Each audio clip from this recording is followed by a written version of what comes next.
Gikan sa drama, comedy o romantic series, napakita na niya ang iyang abilidad isip usa ka aktor. O karon laing challenging role na usab ang iyang dalhon isip usa ka psychiatrist sa bagong afternoon drama nga Ang Dalawang Ikaw. Let's all welcome sa Biz Talk Kapuso actor Jake Vargas.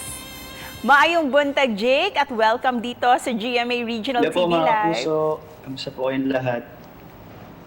Matagal ka na namin gustong imbitahin dito sa morning program, Jake. Kumusta ka na? How have you been? Okay naman po so far.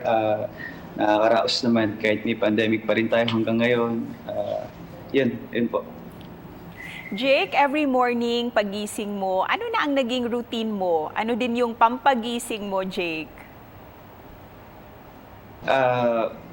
Minsan, bagong gising ako, agad, coffee, ganun. Tapos minsan, pag naisip ako mag-exercise ako.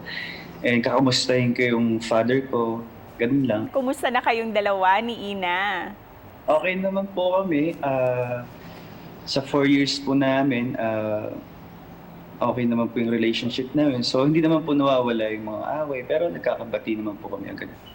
At ngayon na may bago kang project, ang drama series na Ang Dalawang Ikaw, kwentuhan mo naman kami, Jake, sa gagampanan mong karakter dito bilang si Lucas. Nako, mamahalin niyo dito si Lucas kasi ako dito si Lucas bilang Lucas, isa sa mga assistant psychiatrist na magkakagusto kay Mia. Si Mia, siya si Rita Daniela.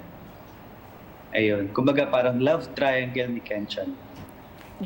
Look forward to meet your character Lucas dito sa Ang Dalawang Ikaw. Pero this time, gusto muna namin pakinggan si Jake bilang isang magaling na singer. Ano ba ang kanta na inihanda mo today? Ay, kanta ko? Yes. Kapalit man itong buhay ko, gagawin ang lahat para sa'yo. Alam kong mahal mo na rin ako. Happy kami na makikita ka namin dito sa bago mong afternoon drama. So please invite everyone na abangan ito soon. Sa lahat po ng mga kapuso natin dyan, maraming po salamat. Abangan niyo po Ang Dalawang Ikaw, directed by John Monroy. Kasama ko po dito si Rita Daniela, syempre si Kenchan, si Rocco, Dominic Rocco, si Marco Alcaraz, and syempre ako po. Ayan po. Abangan niyo po. At daghang salamat sa iyo, Jake, for joining us this morning. Lahat po. Miss Cecil.